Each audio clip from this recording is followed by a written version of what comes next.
What up, everybody? So I'm going to take you guys through a trade today that is considered one of my A-plus trades. However, the trade just was a massive candle where at the end of the day, every trade isn't worth the risk. I think that's what I'm going to name the topic. The risk isn't worth the trade. So as you see right now, I'm trading crude oil. If you don't know already, crude oil is all I trade. I'm not trading anything else right now. I do look at soybean oil just to develop more of a bond with the instrument before I start trading that as well. That's going to be my backup pair that I trade: soybean oil and crude oil. But right now, crude oil is my baby, so that's all I'm trading right now. So I'm gonna take you guys through this trade pretty much, and why every trade is not worth the reward. And this is a great example why, because this is considered one of my A-plus trades. Break of structure, and it left a fair value gap.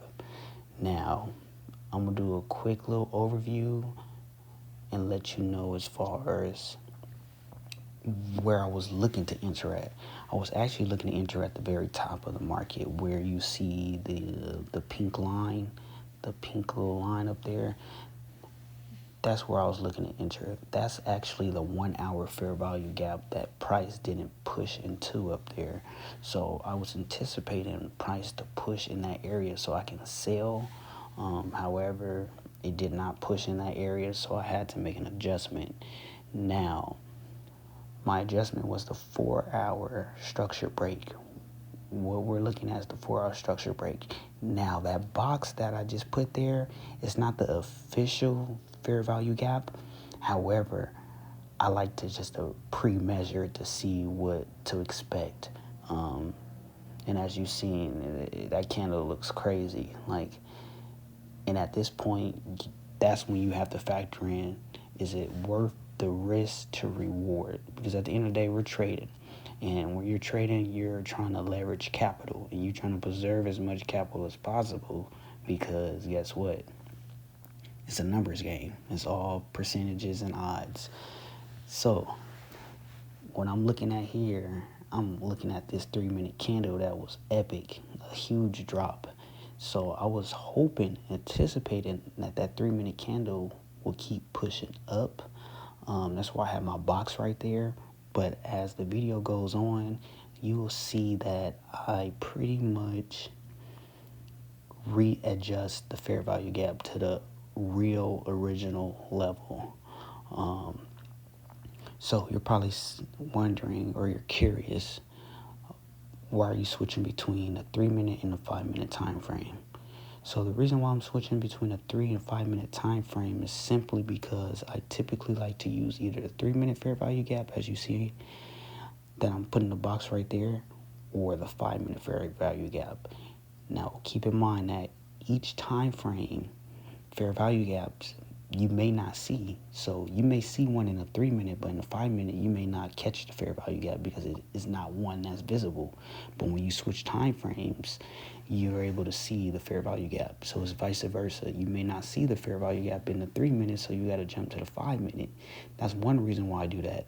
Now, the second reason why I jump between the 3 and 5-minute is because sometimes the risk to reward is better in the 5-minute fair value gap instead of the 3-minute fair value gap, vice versa.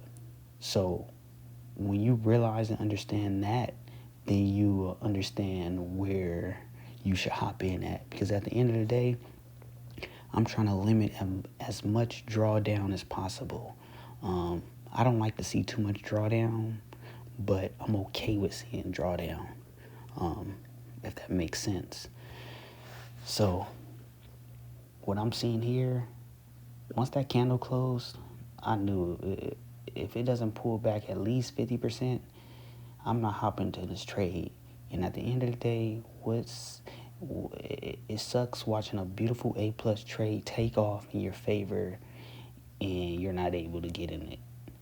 But at the end of the day, I like to look at it as it's another day to trade. Not every day is a trading day. And not all risk is great. And this was one of those examples. The risk was not great at all. And now you're seeing that I'm about to adjust the 3-minute fair value gap, but beforehand I'm just saying that, it's too much momentum in that candle. Oh yeah, let me take you guys, the breakup structure, what you're looking at with was the 4-hour breakup structure. That was a 4-hour low.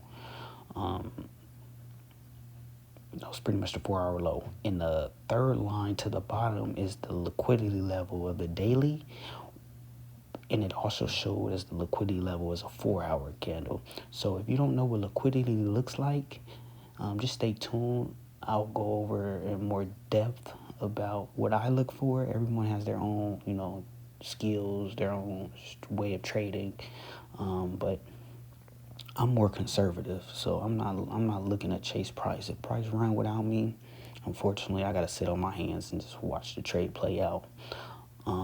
If you're not able to sit on your hands and you get antsy and you just feel like, oh, I can't miss this trade, just log out and watch the trade, because it's not worth the risk.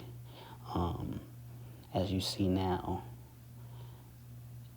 any trader in their right mind, anyone who's managing risk, I don't feel they're willing to take a trade that looks like that, a candle that's that impulsive. Now, only way I was going to enter this trade, as you watch a little closer into the video, is when I pull out my Fibonacci. I pull up that Fibonacci, I'm looking for a 50% retracement. The 50% retracement typically is like butter for crude oil, for my strategy of what I've noticed. So if it came into that area alone, I'm selling all day. So I was waiting patiently and waiting and waiting and waiting, and it never happened. Now,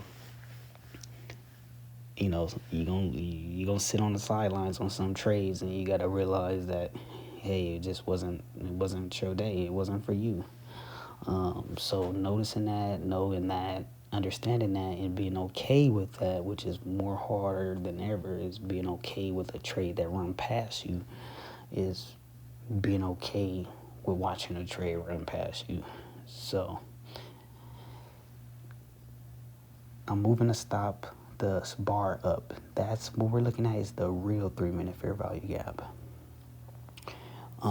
Now, the trade did take out the daily liquidity level. It did not pull back into my area where I was hoping it would, which will be the 50%. I'm going to show you guys that pretty soon. But, it didn't work out today. It was a beautiful setup, a setup that I wasn't in, unfortunately. However, it played out. It went in the direction. Now, you're probably wondering, as you watch the video, you can fast forward through it once I stop talking. But at the end, you will notice that price runs through that area. Now, it leaves a fair value gap as well, but here's the part of two different scenarios and the risk, and it's just too many scenarios that may or may not work out in your favor. Chasing price. Once that daily liquidity level get taken out, it left a fair value gap in the 3-minute, and it left it in the 5-minute. But being that liquidity was taken out, you don't know if liquidity is going to reverse and go back up, or if it's going to continue to drop back down.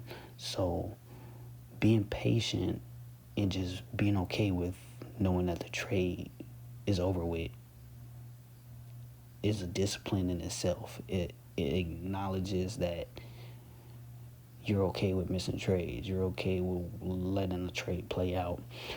But anyways, it was an A+ setup. This was my setup. I'm not going to continue to talk and ramble and tell you guys about what's going on. Just go ahead and watch the video. If you like it, subscribe. If you like the video, if you like the content, if you like the voiceover, like the video. Subscribe, or let me know what you thought. Let me know what you think I could have done better. Obviously, I have my strategy, and I'm not going to change it up. But, I'm always open to an input of what could have been done better. But anyways, thanks for watching. Stay tuned.